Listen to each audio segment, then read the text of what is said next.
Founders Space, Mentors and Masters. I'm Captain Hawk, CEO of Founders Space, the leading global startup accelerator. I'm also author of the award-winning books, Make Elephants Fly, Surviving a Startup, and The 5 Forces. I am here today with Neal Sperling. Neal is a super connector, global world-class, and problem solver. And Neal has an amazing background. So for those of you who haven't heard of him, who aren't already connected with him, he has been connected with over 60 billionaires, 15 Nobel laureates, former presidents and vice presidents, prime ministers, you name it. Neal has been there putting them together. He does deals all around the world. And today we're going to go deep with Neal on his vision for strategy and the research he's done around what it takes to become a genius. Neal, welcome to the show. Well, thank you very much. You know, whoever that was you just described, I'd like to meet him. He sounds pretty interesting. That's what I thought. That's why I invited him here. So tell us, Neal, about your background. Well, you know, all I can say is that there's a lot of people who have misfired a lot in life. And I'm actually somebody not ashamed to admit that failure has driven my success. And I think people can relate to that because I've been a misfit most of my life. But I found that there was one thing I was really, really good at. At 15, they tested me in school on puzzles. I didn't know there was actually about abstract reasoning and predictive modeling and how you could see how things could fit together. That's probably an area of my brain, though, that I didn't know that I could access. And I think it's important for people to be inspired by that small story alone, because keep going. If, you know, a lot of people give up too quickly, but because of that test, I took it. I had a half an hour and 15 minutes. I answered all the questions right. And I didn't know what that meant. And they came back, they told me no one ever done that before. So I said, well, what would you like me to do? And they said, well, we'd like to make sure we didn't make a mistake and test you again. They did. And they gave me a different set of puzzles. And in 15 minutes, instead of the full half hour, I answered them all correctly again. But it's able to see how things fit together, basically puzzle pieces and how they could fit together, not only how they fit together, but in the most optimal sequential sense. And so that led me on this journey to basically study genius, and not academic genius, but actually creative genius, and how to see how these patterns and recognize them could fit together so you can get more clarity. And so as a result, I became an entrepreneur, and you know, now I found my passion and my purpose. So Neal, tell us, on this journey, in this research that you've done into genius and what it takes to be a genius, what are some insights that you gained? Well, the most important thing was that I fell short. And so I wanted to understand why. And you have to start from a foundational level. And what I realized is I had the hubris to apply to Mensa to see where I stood among other people. And I was 3 points short, which was very frustrating and dispiriting. But then I thought, what if I could bring up my level to where it could be actually considered genius? And what is that about? And what is that process? And it was interesting because I thought, you know, if I can do it for me, maybe you can do it for other people. And that led me to study 20 years worth of some of the greatest geniuses and why they were geniuses. And what I discovered is that almost all of them were college dropouts because they were frustrated and they got things quickly, but not in the way that was being measured academically, but creatively. They shared this commonality of seeing how things fit together in the most optimal sense and very quickly, and were frequently not wrong. And so I made it my business to look at people like Da Vinci, and then later on, of course, Einstein, Edison, Steve Jobs, Elon Musk, Buckminster Fuller. What I discovered is that they all had one thing in common. They were all systems thinkers. Everything to them was a system. And so that was very interesting to me because I thought if you could start getting in the groove of thinking systematically in the most optimal sense, then maybe genius was not only within my grasp, but within other people. And I ultimately learned that that is the case. Ultimately, all of these people started at different points, but they all met at, like I like to say, at the same intersection. So that's really interesting that you say systems thinkers, because you look at the really successful people in the world, whether it's Rockefeller, transforming the oil industry, Carnegie with steel. They didn't think, oh, I'm just going to build a factory or make a product. They looked at the entire system that they were in, and then they figured out, what do I have to monopolize to control this system? Well, Steve Jobs was an example of that when he created Apple, particularly the iPhone. What he did is he basically created the platform.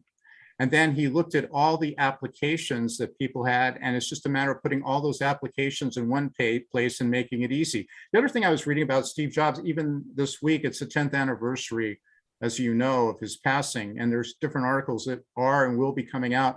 But the one I found most fascinating was something that a billionaire mentor of mine taught me, of 113 principles that he used to turn $3,000 into $1 billion. And the principle was, and I'm sure you know it, reduce everything to its simplest level of complexity. And so that's what Jobs did. And whenever he gave a speech, he never gave more than 3 examples, because he realized that people can't retain that more than that. It doesn't have to be complex. It's actually the genius is in reducing things to the simple. And understanding E equals MC squared are 4 simple characters. They represent an amazingly complex subject, but that was Einstein's genius to do that. And I see this repeated across many examples, just like you provided. Can you give an example of how they've used systems thinking, like ordinary people, not Steve Jobs, not Elon Musk, but ordinary people could use system thinking to transform themselves? Well, I try to get people to think this way all the time. And I've dealt with many, many startups in particular that aren't as familiar because they're not thinking as systematically. Typically, people who are far more successful, they're in the flow and they just do this naturally. So I've worked with different people, and what I find generally, it's lack of clarity.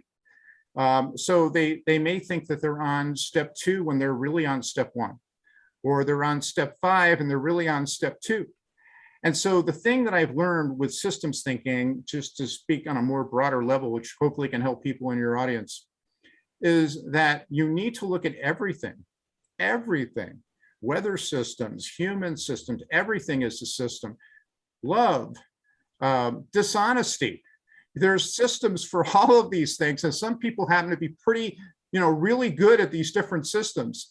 But the point is, every system is comprised of processes, and every process is comprised of elements. And if you get into this discipline and start breaking it apart, it's like Edison looking at a radio, and he wanted to study it and see how it was done and how he can make the system better.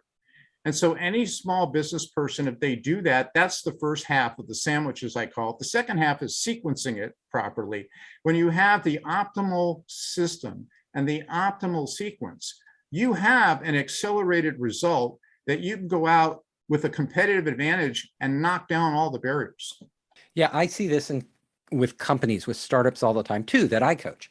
I often tell them, don't think of products, don't build products. Products are nice to have, but if you want to really change things, if you want to have an impact, if you want to build a huge business, think of platforms. And platforms is another word for systems. That's what we call it in Silicon Valley. But the secret that I've learned is that you can have the best platform, but if you haven't started like Steve Jobs did, with first reverse engineering from solving a major problem in the market, then you're still going to have a great platform, but it still may be inefficient because the system is ultimately human driven.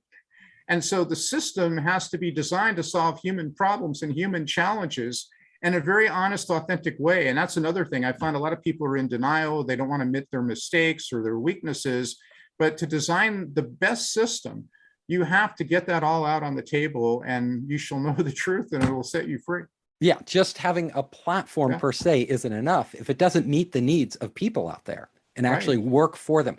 Now, I want to ask, in your personal life, how has systems thinking transformed your life? Yeah, it really has, because I see everything as a system, and I've helped people who've had personal challenges, professional challenges, business challenges, scientific challenges. I was actually flattered when I was on a podcast with Jamie Greenberg, who teaches, ultimate marketing approaches. And he said to me, Neal, I've listened to this and I really believe you've identified the system for all systems.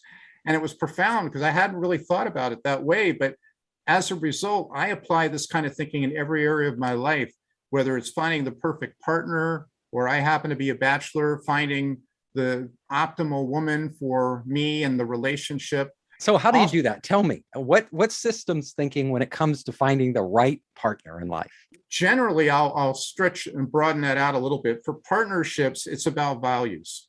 That's where it starts. If you're going to be distracted by other things like how beautiful a woman is or how handsome the man looks, you're sticking with the superficial. So I reversed it now. When I meet somebody, I go to the core and I do a lot of questioning and trying to find out how do they look at the world? What's their perspective? That's the foundation.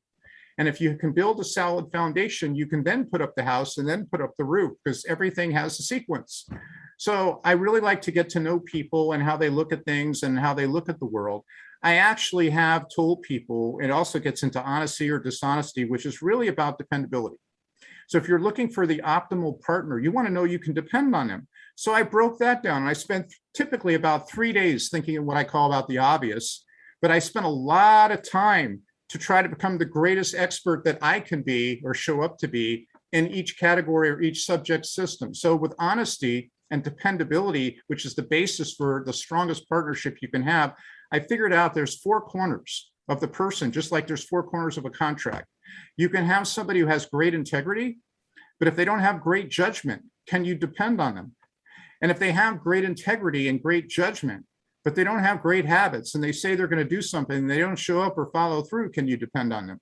But if they have great integrity, great judgment, and great habits, but they don't have great temperament and they're bipolar or they're narcissistic, can you depend on them? Ultimately, i.e. trust them. And so what I look for is those 4 elements, those of the system of dependability in interacting with different individuals.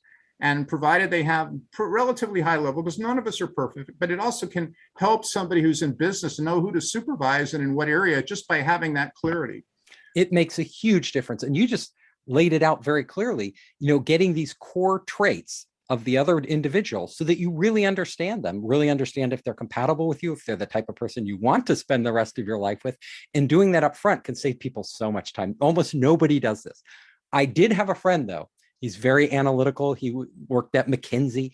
He literally had a spreadsheet when he went out dating with like 100 different qualities that he wanted in the person, all the way down to eyes that sparkle. So that's great. And I was just on a webcast recently where Walter O'Brien came out and he says, I'll get involved with anybody who has $10,000 for whatever question that they want solved. And it got into a discussion about this and particularly relationships. And he said, well, I have a whole spreadsheet on marriages and it looks like about 70% fall apart. And here are all the reasons. So if you're thinking about getting married and you strictly want to be analytical about it, I'd advise against it, or words to that effect. I thought it was fascinating. What was your biggest challenge in life? Actually, self-identity. I was good at a lot of things, but I wasn't great at any one particular thing, except maybe in this area.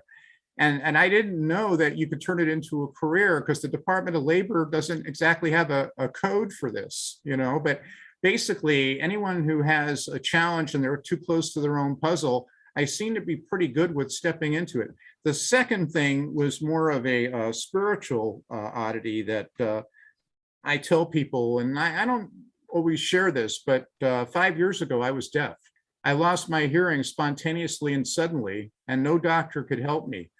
And I basically had no choices left. So I took it upstairs and I took it to God. And I asked for my hearing back on a certain day. And if I had it, I would know he'd heard my prayer. And what I was prepared to trade off was that I was going to put my agenda aside and be basically a vessel for whatever the universe, whatever you want to call it, the cosmos, God wanted from me. So surrendering my agenda, now I find that after having gotten my hearing back, I've had miraculous, amazing people come into my life, and I'm working on some of the most incredible opportunities. I have friends who are working on ways to end the polar ice cap melt by changing the temperature of ice, believe it or not, ending ocean coral bleaching, astounding opportunities. And I don't know how these people find me too, because I'm not on any social media. I get 200 emails a day, up to 20 texts an hour. And I know that if I went on full bore on social media, I'd probably drown. And so I try to be selective and help those who really have important social impact challenges that can benefit all of us and stay in that zone. But I would say those were the two biggest challenges that I faced in life. Now, what's the best advice you've ever received from someone else? I have this mentor who taught me these 113 amazing principles, because I said the most important one is reduce everything to its simplest level of complexity. And the corollary, I think, is, are you dealing with the problem or the real problem? And they're sort of overlapping. I have a lot of colleagues today who are brilliant and by nature, of course, also tend to be ADD afflicted, and they're trying to do 25 things and do them well. And I basically share with them, pick three. Three is a great number. Pick three things that constitute 80% of the 80-20 rule for your day, and make sure you just focus on those and get them done, and make sure other people in the second half of your day are following through, because no man is an island. We need teamwork. And provided you do that, you can reduce the clutter. And then also look at the things that are important to you and ask them, are they really important to you? Is it your ego and your ideas that you believe are fantastic? Or is it realistic enough that you can put that aside and just focus on things that are showing up and riding the horse in the direction it's going? Neal, it's been fantastic having you on the show. I want you to tell our audience, they can't find you on social media. So how can they find you? Well, thank you very much. It actually, I do have a website. I probably need to update it. Some people criticize that it's not beautiful and bursting with light and love, but it's basically a brochure, and it gives examples of people that I've dealt with and challenges that I've helped them with. And my website is World Class Connections with an S, worldclassconnections.com. People send me a note there. It'll get to me. I respond within 72 hours. I've frankly met extraordinary people just having that up there. And so I'm always welcome to talk to anybody, provided that they have a budget and they have authenticity. I hope you enjoyed the show. If you liked it, hit the subscribe button and share it with your friends. You can help us create more great content by subscribing and sharing. Also, if you want to access our online startup program, our investor network, and our entrepreneur resources, just come to founderspace.com.